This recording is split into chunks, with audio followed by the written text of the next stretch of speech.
What's up, everybody? Welcome to the Mets Pod, live from Citi Field, presented by Tri-State Cadillac. Performance, range, style, 3 different ways to make every drive an occasion. Whatever your reason, there's never been a better time to say, let's take the Cadillac. The all-electric Cadillac family of vehicles, Escalade, IQ, Vistic, Optic, and Lyric. Visit your Tri-State Cadillac dealer today. I'm your host, Connor Rogers, joined, as always, by Joe DeMeo. But who cares about us when Keith Hernandez is out in the Citi Field lot? We're right in front of the Rotunda. That's right. Give it up for Keith. Second time on the Mets Pod, first time in person. Thanks so much, Keith. My pleasure. Good to be here. We're really happy to have you. Listen, we're excited as well because we got some big news on the way here today. Obviously, the Mets called up Nolan McLean a couple weeks ago, but now Jonah Tong. Right. What does it do for a team during a stretch run to have some young, high-end pitching talent brought into the clubhouse? Well, if they perform, it's a big shot in the arm. The reviews on Tong is that he's a very good, he's a quality pitcher. Nolan, of course, is already shown some outstanding stuff. Plus, they have the element of surprise on the hitters that have never faced him. So that's something in their favor. So they could be a big lift. I guess Tong is going to start Friday. Yeah. And that's going to make it more competitive with the starters that have been here. And I think it's going to help lift everybody's game. That's what I'm hoping for. Keith, you, Gary, and Ron are all throwing out the first pitch at tonight's game. Give us a quick scouting report on how you think these first pitches are going to go. Oh, I don't know about Gary. That's what we're all wondering. But I know Ron will be fine. And you know what? When you have a sport coat on or a suit, it always restricts you from throwing. We're going to be in our SNY polos. Yes. So there's no restriction. And we're going to do it right in front of the mound because Ronnie's an ex-pitcher, and he said you never go and throw on the mound when the pitcher's – that's the pitcher's mound. So we're going to throw from the grass, and it'll be fine. So 20 seasons of baseball on SMY. Do you have a favorite season or a favorite team that you've gotten to cover during the 2-decade stretch? Well, the best team was the team that actually, with Delgado and Beltran, David Wright, yeah. And unfortunately that was the year that they kind of fell apart. But that was, I think, the best team in the 20 years that I've been in the booth. I really enjoyed the most the team that won with under Showalter when they won 101 games. Yeah. I really enjoyed watching that team, how they hustled and fought. The 2025 Mets, it's been a bit of a roller coaster. Obviously, they got out to the really hot start. They had the best record in baseball for a while, and it's obviously slipped, and maybe it's turning a corner. What's your overall feelings on the state of the team as it stands now, heading into the last 30 games or so? Well, they're starting to hit, and I think Vientos is going to be key. And remember, he hit 27, was it this rookie year? And I do believe there's a sophomore jinx. And you know what? It's all about the second half, and it's all about how you finish. And when you're in a stretch run, if he can give this team a great 5 weeks, which he's already had one good, terrific week, he's the fifth hitter and the right-handed bat that we need. I liked what I've seen. I think he's key. McNeil has kind of come back, and I think he's hitting like he did when he led the league in hitting. I think that he went through his learnings last year with his learning, where they pounded him in, and that's all past now. He's been key, and he's so versatile. He can play all the different positions. So, and then you've got the guys. I look for Soto to pick it up. Yeah. This is an adjustment year for him. And, he's still, look at his numbers. He's got over 100 walks. He's going to score over 100 runs. Yeah. No one thought he would hit 40 home runs outside of Yankee Stadium.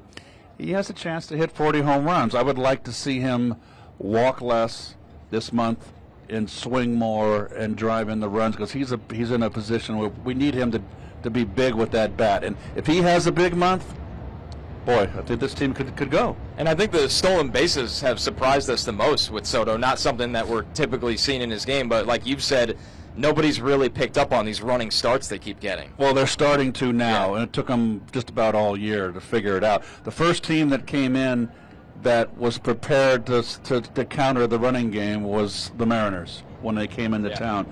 Then we went on the road, the other teams didn't. And this team here, Philly last night. They have. So once they get off too far, you can pick them off. Yeah. So it's a verbal communication with your first baseman, as I said on the air. But It's been a big plus for the ball club. They've stolen 100, but they stole one base last night, so we got 109, 110 stolen bases. It only been caught like 12 times. The stealing percentage is crazy. It's just incredible, and it's a weapon. It's just been 2 starts, but what has impressed you the most about Nolan McLean in his first 2 goes at the big league level? Well, number one is stuff. He can really, you can tell a good breaking ball by the spin, and it's called spin rate today. We didn't say that in our day. We just said, boy, he got a lot of spin on that ball. And that would be Carlton, Don Sutton, Doyle Alexander, names a lot of young people wouldn't recognize, but had great curveballs. You got to have great spin, and I can see that. And he's got a good horizontal breaking ball for the right-hander, and he's got a good down breaking ball to the left-hand hitter, which he needs. And he's got good movement on his fastball. He's been locating. I think he's the real deal. He's had a lot of poise, and we'll see. It's 2 starts, but I love his stuff. Back to McNeil, I loved last night when you mentioned on the broadcast a little bit more appreciation for him with the utility Gold Glove race. Do you think he's become a little bit of an unsung hero on this team with all the star talent that gets more attention than him? Well, not everybody can be a superstar, and the superstars, it's very rare. It's a game of 26. Now it's 26. You need to have help. You got to have a supporting cast, and this team has superstars that they rely on. And Jeff, in his own right, he's like the Ray Knight of '86. That's my feeling. Keith, so Mark Vientos, you were just talking about him. He's obviously a huge factor for this team's success down here for the stretch run. He's looked a lot more like the 2024 Mark Vientos, really in the month of August, after obviously a tough start for the first half. What are you seeing from him differently during this stretch of success, whether that's mechanically or approach-wise, that makes him look more like the Vientos that you said hit 27 home runs last year? Well, he wasn't getting around in the fastball all season long. And when you're getting beat on fastballs, your mind tells you, I got to start quicker. And that is not what you need to do. You need to stay right where you're at and work on shortening your swing, making your swing more compact. When you think you got to start too quick, then you start chasing bad pitches, which he did. He's starting to hit the fastball now, and I loved his quote in the paper yesterday. And he was asked what the reason was, what's been the difference, and he said, I've simplified it. I'm looking fastball and adjusting. There's no need to look for breaking balls. If you're a good hitter, how many times have we seen this year this team and all over baseball take a fastball down the pipe with 2 strikes? It's because they're looking for a breaking ball, and that's a no-no. Now, that team under Buck Showalter, that if everybody remembers when they won 101, that team, every at-bat was a battle. They fought. You had to really work to get them out. So I think with him looking fastball now, I think that has made the difference. Not thinking too much, not going back there in the analytics and saying, oh, this guy throws a breaking ball with 2 strikes 80% of the time. Adjust to it. Look fastball and adjust. And that's why I think he's starting to hit. We don't know where this team would be without Pete Alonso. And for a while this winter, we didn't know if Pete would be back. They could go through the same thing again this winter, Keith. Do you think he has to be at the top of business for them to be back and maybe a Met for life? Well, that would be wonderful, wouldn't it? With Soto and Lindor and Pete, that'd be 3 solid, Nemos locked in, and that would give you a real solid 4. But we got an owner that wants to win and has, deep pockets and long arms, and he wants to win. So that's in his ballpark. But I was hoping they would sign him, and I was hoping they wouldn't let him go last year. And to me, then it would have been a swap. You would have brought in Soto, and you would have lost Pete. Why not have them both together? And I think I was very happy when they signed him, and I hope that they lock Pete up long term. So you've seen Juan Soto's entire career from the booth, from when he got called up back in 2019 with Washington, but now you get to see him every single day. What has stood out to you the most from being able to just watch the way he approaches each and every game, rather than you see him for 3 games and you see him again 3 months later?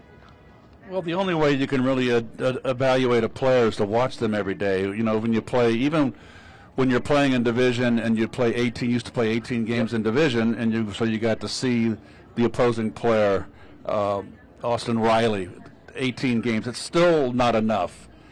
The only way you can truly evaluate a player is to watch them play every day. And, Juan, when he came up, used left center field more. He's become more of a pull hitter.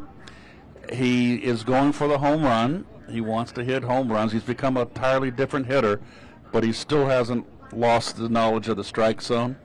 And he's as a result, he's going to walk well over 100 times. He doesn't chase bad pitches. Like I said, I would like to see him get less walks, swing the bat, put the ball in play more, because every time he's up, he is a threat. Keith, before we let you go, in honor of the SMY 20-year celebration, we want one sentence on each of the following, all right? We got to start with Gary Cohen.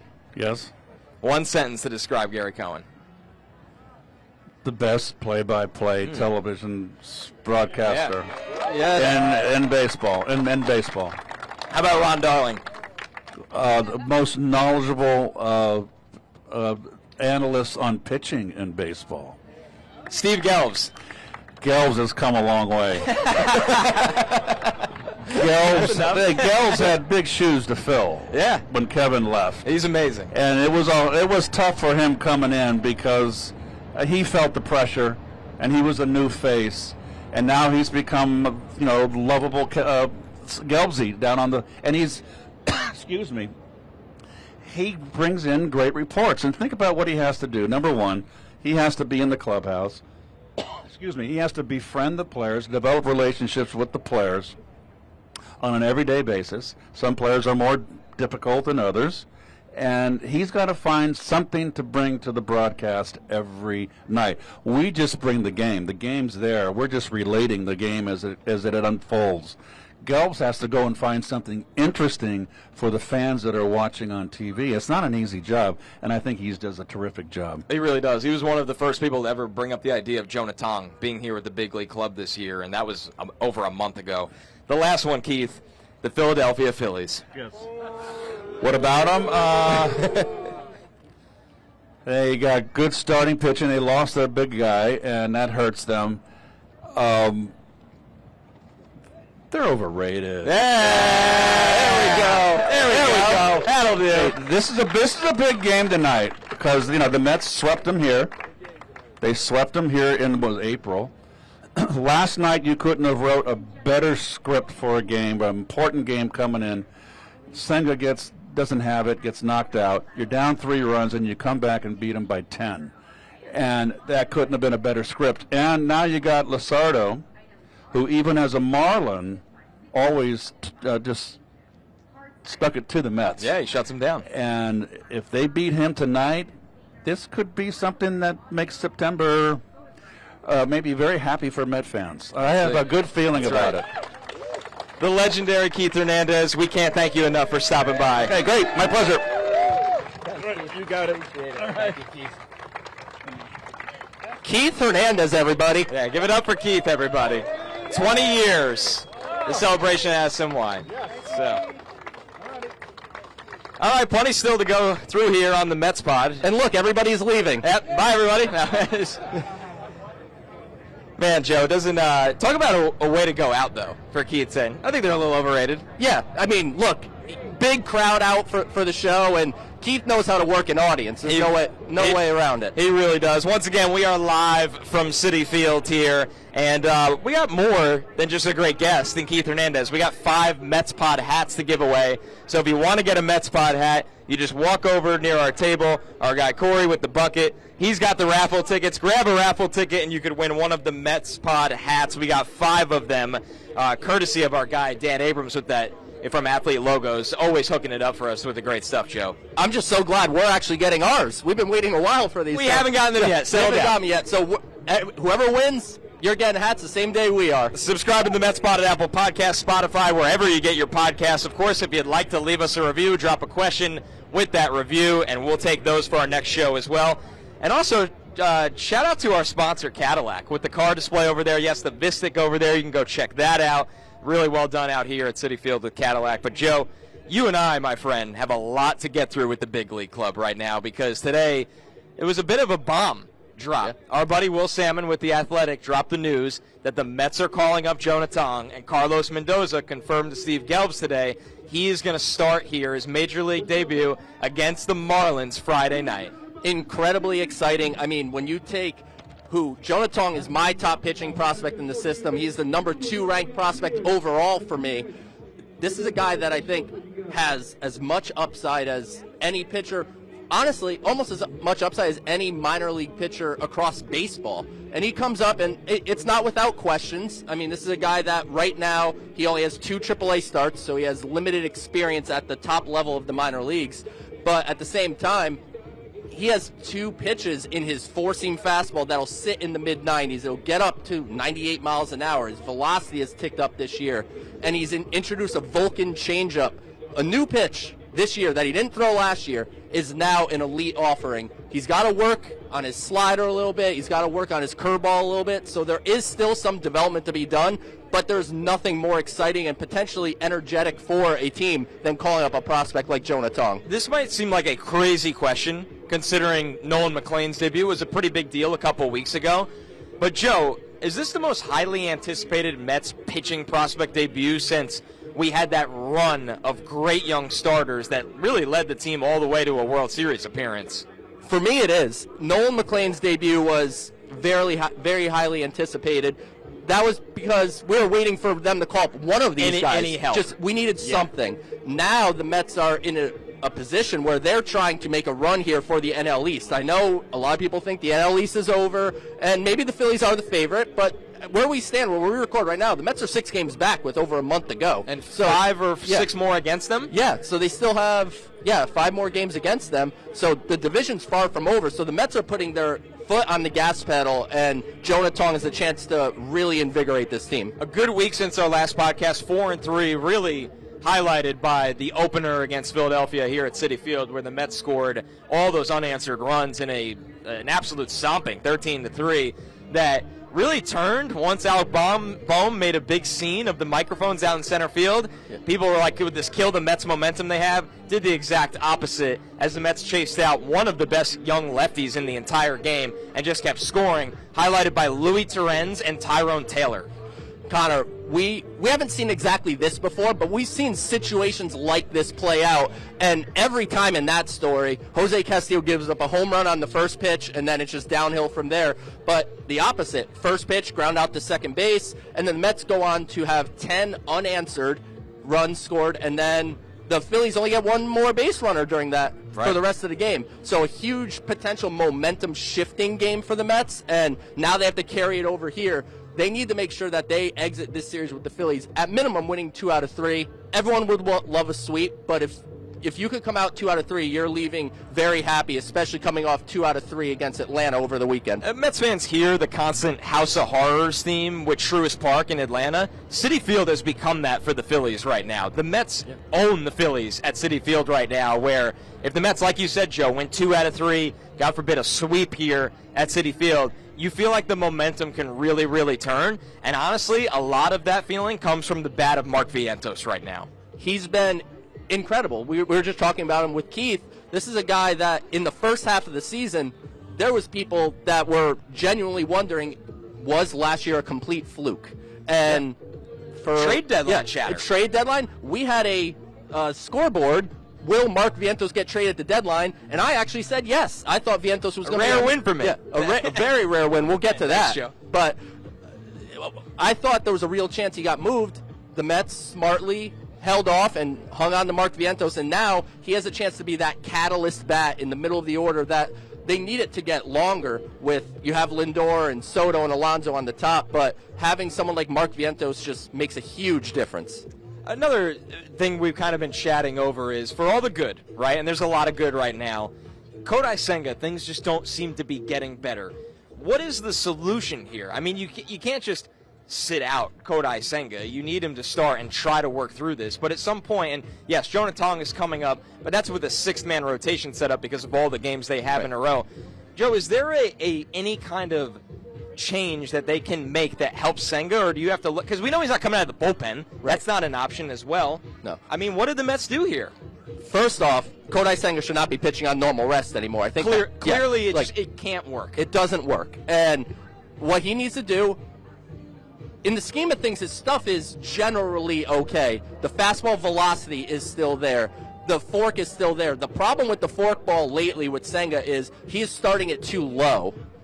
It's most effective when he starts it like the middle. People are spitting on it more than we've ever seen. Because it's starting at the bottom of the zone, so it's much easier to spit on it at that point. They need to find a way to get him more consistent because, as you said, there's nothing you could do. You can't send him to the minor leagues. You can't put him on ice. If there is a pitcher that is least likely to transition to the bullpen, maybe in all of baseball, it's probably Kodai Senga. So they need to get him on what is for him normal rest and what is for other people an extra day of rest. And they just need to continue to work at his mechanics because, as you remember, in 2024, Connor, with Senga, the whole thing was he didn't feel right with his mechanics. And he's been pretty open after games that he's still not quite there. So he's a very particular guy, and they just need to, I guess, continue working at those mechanics. And then he could have one start. Like, I know the confidence is low, but his next time out, if Kodai Senga went and gave you 6 innings, 1 run, 7 strikeouts, you wouldn't fall out of your chair in shock. It's kind of been the theme of us watching the Mets now for the last 6 weeks, where we're looking at each guy and going, can you find it? Yeah. Mark Vientos has found it. Yeah. Tyrone Taylor has found something. And I know he didn't play a lot, so it's not fair to say that about him for a while, but since he's been playing again, he has found it. Even before he wasn't playing, Cedric Mullins was starting to turn the corner a little bit. Terrenz, obviously, with the big game against the Phillies. It's a weird sport where sometimes you hope somebody can just find it. And speaking of that, Francisco Alvarez, before he got hurt, was a guy that when he came back from the minors had completely regained the form that we know he has. Joe, it sounds like he's just going to play through this and push off the surgery. He says that he's swinging pain-free right now. Who knows what that really means? But the Mets, this is probably the best pathway to at least try and see if he could push through the last month and a half of the season. The most important thing for me with Alvarez was it was about the functionality. I understand he's going to be playing through pain, and Dustin Pedroia did this back in the day with the Red Sox. He actually heard it very early in the season, played the entire season essentially on this. So it is something you can do. It is just a lot of pain management. And as long as Alvarez is able to grip a bat and hit the ball with authority, which in batting practice here tonight, apparently he hit a couple home runs opposite way, so he was able to impact the baseball. And importantly, he's got to be able to throw out runners that are stealing, because if all of a sudden he can't efficiently throw the baseball, everyone's going to just take off. So right, and it's not a place where he's DHing. No. I mean, with the way Marte is hitting right now, and Vientos is hitting right now.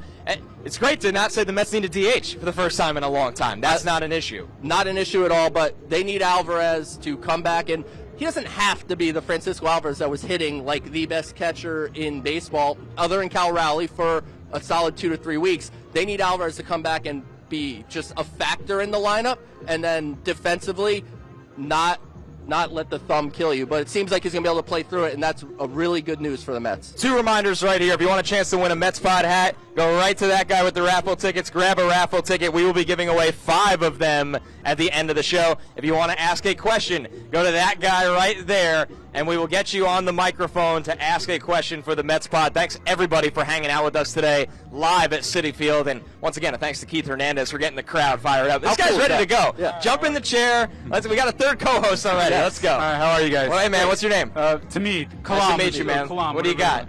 Well, first of all, I'm a big fan of you guys. Listen to you guys all the time. Thanks, man. So a 2-parter. First, I got the raffle ticket too.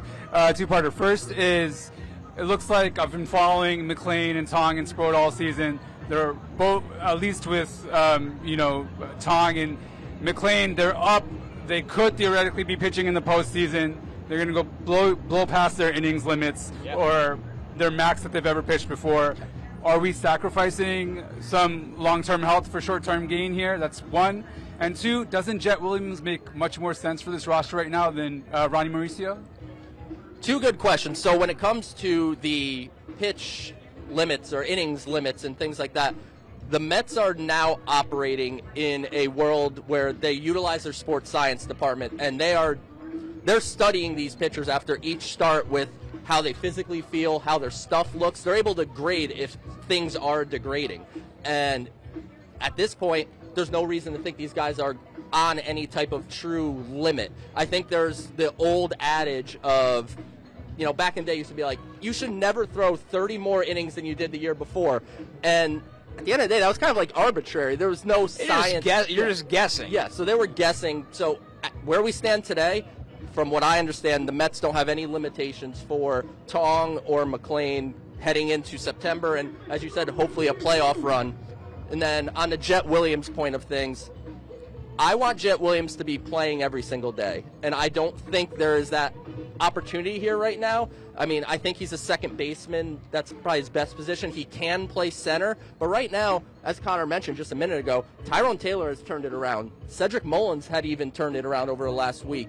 So I don't want to call up Jett and have him be like a pinch runner off the bench, because next week, when the rosters expand in September, you're calling Luis Angel Acuna up, and that's the guy I think to do that job. So Jett is my number one prospect. I'm very high on him. I want him to be playing every day in AAA or every day here, and I don't think that everyday option is here. I'm with you, though. I want Jett's athleticism on this roster as soon as he's ready. Yeah. Like, I'm excited for Jett Williams. This Mets team, it's got a lot of talent, but it feels like they need that kind of premium athlete as well to give them some speed on the bases. So, yeah, it probably won't be this year, but I think he has a real shot out of spring next year to make the team, depending on what they do. It depends on how they build the roster, but I have a MLB ETA of 2026 on Jett, so I don't know if that's March 26th against Paul Skeens in Pittsburgh, or if it's July or June. It'll all be based on how the roster is set up and how he's performing. All right, thank you guys so much. Thank you. Man. Thanks for stopping by. We'll keep the questions rolling in. Hey, Connor and Joe. Hey, man, what's happening? Nice to meet you. What's your name? My name's Hewitt. Nice to meet you, man. My question is regarding 2026. We have a lot of rotation options. So we got the young guys like Sproat, McLean, Tong, Kristen Scott's coming back. Yeah. And then, of course, we have the guys who we know are going to have contracts like Senga, Peterson, Manaya, and McGill. Where would you sort of rank them? And then, because there's so many options, like, would you imagine the Mets targeting any free agent starters since we already have so much depth, as I mentioned? I love this question. Yeah. We were actually having this conversation before we even started the show today, because quietly it has snuck up on us that the Mets go into spring next year. Forget the guys we've seen already, right? But Christian Scott's return, all these young guys getting the call right now. I think this is a team that'll continue to be exactly who they've been the last 2 years in the winter, where you'll see, can you go find another Griffin Canning? I know Frankie Montas didn't work out, but Severino did, right? Once upon a time, Sean Manaea was a 2-year deal with an opt-out. That worked out. I just think that's the game Stearns is going to play at the back end of the rotation. And then, Joe, you want these younger guys, plus Peterson. David Peterson deserves that credit right now to be viewed as a top 3 pitcher in the rotation going into next year, of kind of sorting itself out that way. So I like your point, though. There's so much volume for the first time in a long time. And one of our favorite adages is, you can never have enough starting pitching. Of course. So being as deep as they're going to be, I think it'll allow them to be opportunistic on the market. I just don't see David Stearns. I'll believe it when he does it, that he signs, Dylan Cease, who's 31 years old or whatever, and sign him to a 5-year deal. Like, I'll believe it when I see it that he actually does something like that.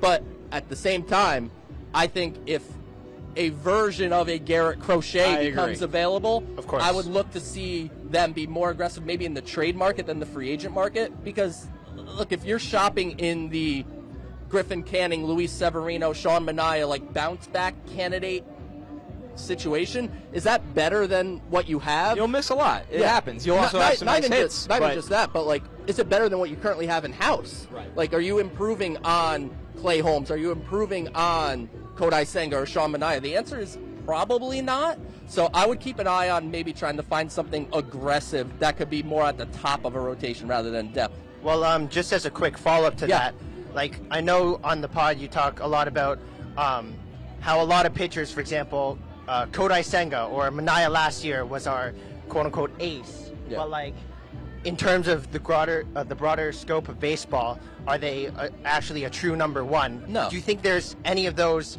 on the Mets, including the young guys right now? Ooh, I think there's some hope that Jonah Tong could be a top of the rotation type of starter. But when you talk ace, I think that term is something that's thrown around maybe a little more loosely than it should be. So it's one of those things that they don't have one right now in my eyes, and hopefully they'll be able to find one. If a Garrett Crochet type of trade becomes available. All right, thank you guys. Thank you thanks, so man. much. Nice meeting you. There he is. Oh, we know this guy. Friend of the show. Friend of the show. What's up? Man of doing, many guys? great we tunes. don't have to ask his name. No. What's going on? Jordan, what's happening? So my question, I'm a very fair, rational guy. I don't react too much, but one thing that I find I've gotten a bit more worked up about is bunting. Situationally, where you see Soto square to bunt, and it's like you're kind of, why? Because you can do more damage swinging the bat. McNeil last night, even though it worked out, but he went to go bunt. And you could get a runner in on second base already. So I'm curious what your perspective is on the bunt strategy. When's the right time to use it? Is it kind of like Soto, don't bunt, or kind of like what your views are on that? You're poking the bear at Joe. Joe never texts us angry during the game unless somebody tries to bunt. Understood. Bunting should be essentially outlawed. The only situations that I think bunting makes any sense is like extra innings, and you have the runner on second. You don't love the hitter that's up. Jeff McNeil, considering his bat-the-ball skills and his ability to pull the baseball, his putting the ball in play with a swing is going to be better than the outcome that he gets from a bunt, and he didn't even successfully do it. And these guys also don't really practice bunting. So, in my eyes, stop bunting. The situation is very few and far between. I think it's more of an extra innings thing. A 6-inning bunt with a guy on second, and Luis Torrens came through, as you mentioned, so it all worked out. But they were bunting to create an out for Luis Torrens, and I wasn't a huge fan of that. I think also we're spoiled right now as Met fans. It feels like second base is free. Yeah. So you're going to give up an out for a base that you get 90% of the time anyway? Yeah. That's the problem, and it's a great problem to have. But, yeah, never bunt for this team. Never bunt. We're anti-bunting. We're anti-bunting on this podcast. I knew I liked you guys. Thank you, Jordan. Jordan, good Appreciate it. seeing you, Jordan. All right, plenty more to go through, Joe. Something we haven't talked about in all this fallout of Jonah Tong, because we got to do a little down on the farm, right? Is the one man left down on the farm, Brandon Sproat, who before the year, it was Brandon Sproat would be the first guy up here. Okay, Nolan McLean passed him. That's not crazy. Yeah. Jonah Tong passes him. That's a little crazy. What's next for Brandon Sproat? I will say I am surprised, not surprised that Jonah Tong, in the scheme of things, that he passed him, but I was under the impression that Brandon Sproat's time to get called up was coming here pretty soon, and I don't know what the situation is as far as when he's going to come up now, but Sproat's been fantastic. I know his last outing, they had him come in after an opener, and I think that was blown out of perspective. People are saying, the Mets are trying Brandon Sproat as a reliever. It was not a move to the bullpen. It's something the Mets routinely do at the AAA level. Nolan McLean did it like 3 times this year where he pitched behind an opener, and it just didn't work out for Sproat this time. And I would like to think that they're not making the decision because his last outing didn't go so well, but ever since the last 10 starts, Brandon Sproat has looked like the guy that before this season was the number 1 prospect consensus in the Mets system, a top 50 type pitching prospect in the sport. So even though he may have physically been beat to Citi Field by Nolan McLean and now by Jonah Tong, I don't think that should be looked at as Brandon Sproat is any lesser. It's more that the Mets have some really, really good pitchers on the horizon. You don't make decisions from one game when you had, so many before that right. The guy's been lights out. It's just a matter of also, Joe, something you talk about a lot. This lined up really well for Tong.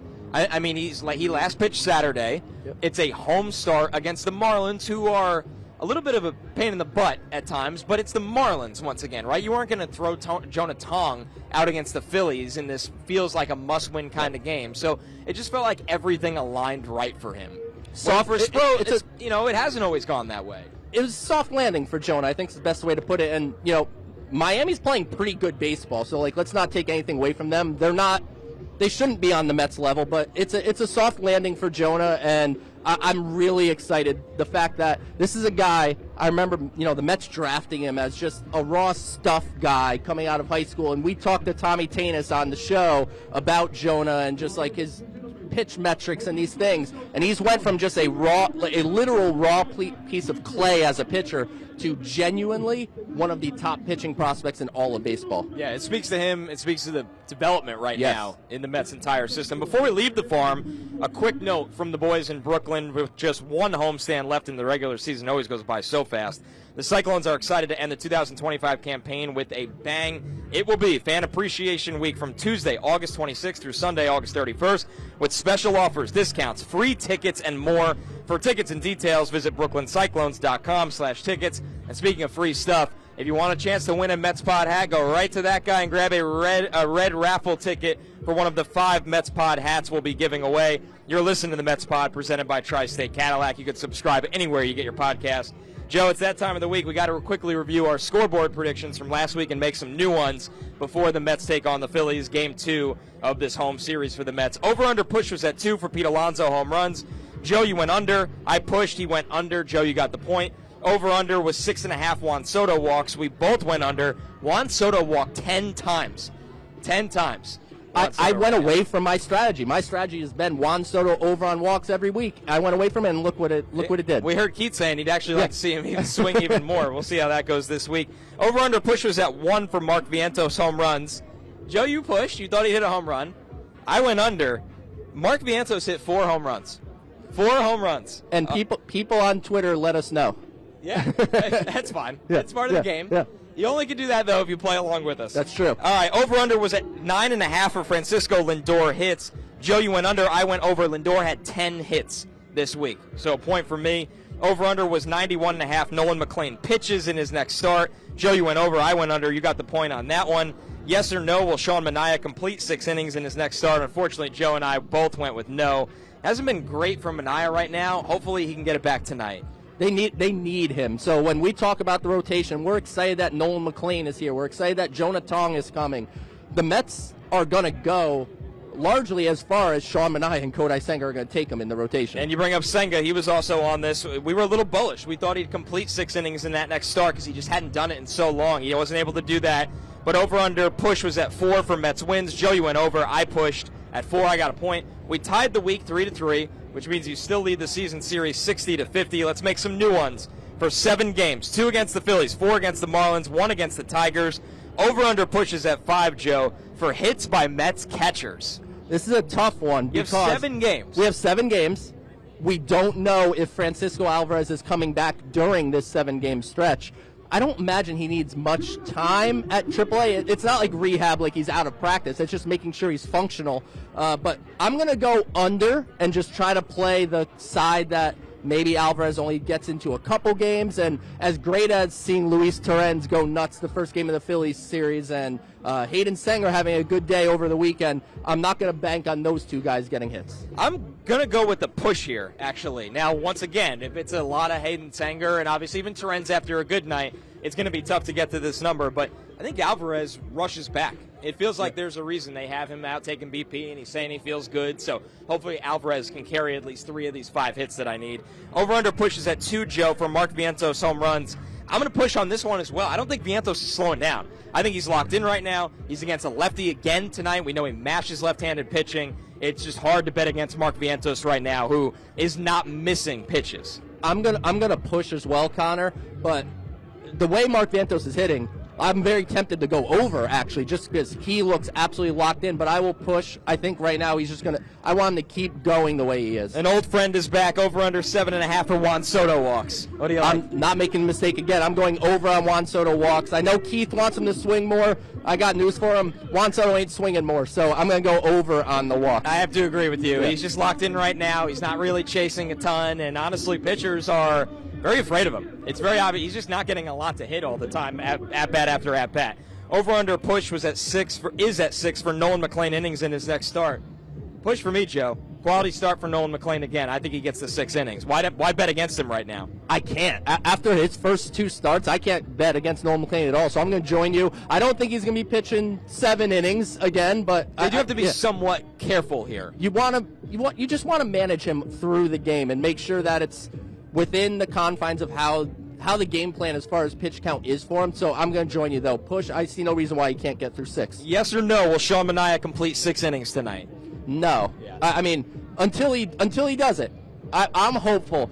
I would walk out of Citi Field happy tonight if Sean Manaea gave him 5 innings of 2-run ball. I would walk out and say, that's a step in the right direction for Manaea. And you have to wonder if they're going to be a little careful and go, hey, it's a good 5 innings. Keep his confidence up. Get him out now. I'm with you. I can't take the over on this one right now, or all the way to 6 innings. I'll go under.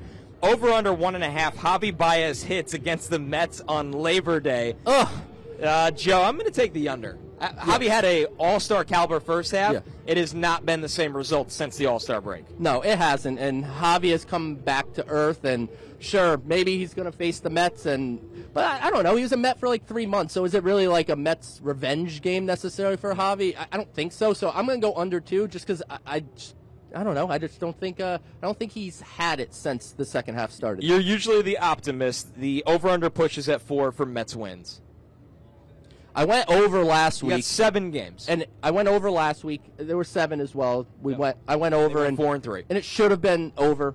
I'm going over again. All right. The way the Mets are starting to play, the offense is really rounding into form. I mean, they're hitting, in the month of August, they're hitting over 350 with runners in scoring position. And that's a stat that just was not in their favor, let's just say, throughout the entirety of the season. So I'm going to take the over, Connor. They're going to go 5 and 2. If it's not broken, don't fix it. I'll run back the push of 4. Another 4 and 3 week for the Mets, although you'd like to see them clean up against the Marlins. And like you said, the Marlins have been much better really since July and on. But it's going to be electric here for Jonah Tong's start Friday. I think the team kind of rallies behind that. And let's see if they can keep it going against the Phillies. I think it's giveaway time as well, Joe. I'm going to let you do the honors for some of the Mets Pod hat giveaways. We have 5 to give away, Joe. Start us off. All right. Our first ticket number is, oh my God, I can barely read it, 3179519. 9519. Keep it going. I'll keep it going. I'll take that. Yeah, grab that one. All right, try number 2. 3179527. There we go. All right, we have a winner. You win a Mets Pod hat. Just go right over there and grab that. Keep it going, Joe. All right, let's see. They're all 317. Yeah, they're probably all 317. So we'll say 9512. 9512. All right. We'll try again. We have 4 Might more miss first pitch. We might miss. 9532. All right, we got one. All right, so 2. That's 2 down. 2 down. And 3 more to go.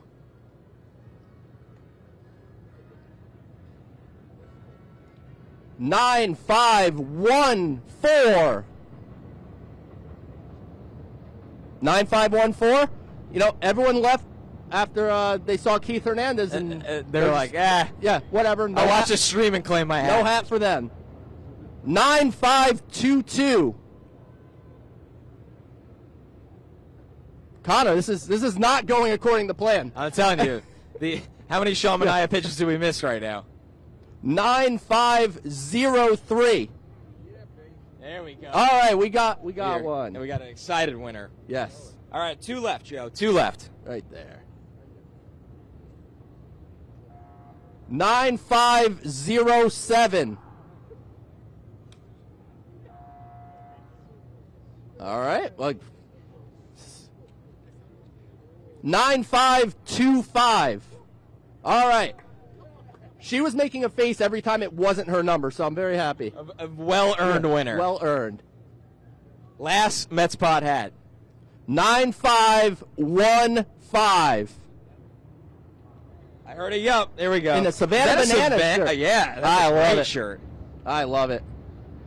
Thank you, everybody, for grabbing a ticket and getting a chance to win a Mets Pod hat, and congratulations to those. All right, Joe. Let's do one mailbag question Yeah. here before we get out of here to close things out. And we got a lot of off-season questions. I'm trying to avoid those as much as we're so deep in a stretch run here. But how about this one from Armand Wyatt? Should the Mets move Senga to the bullpen? No. I don't Yeah. think he could thrive in that role. I don't think it would thrive. Senga is so regimented, and like everything needs to be kind of planned out for him. So can you really plan out his bullpen usage and just say, hey, Kodai, you're pitching on Thursday, and then you'll pitch again on Monday? The game dictates how you utilize your bullpen, and I just don't think that's a fit for Senga. So he's just got to figure it out in the rotation. So he has to keep grinding at his mechanics and keep working on his pitches, get the location down. He's got to stop picking around the zone and just go after hitters, because he's still throwing 96, 97. Right. He still has the ghost fork. So he's got to go after hitters and stay on the rest that suits him too. Yeah, I'm with you. I just don't think the bullpen is the move for Senga right now. You got to just hope he can figure this out, and you're going to have to start planning your days a little bit how they look at, Clay Holmes went through it, Manaea's going through it. You might just have to have a quick hook. Who knew would be saying you don't have the quick hook day for Nolan McLean, David Peterson? It seems like Clay is finding it a little bit again, so he's starting to get off that list as well. It's like well. a second win for Clay.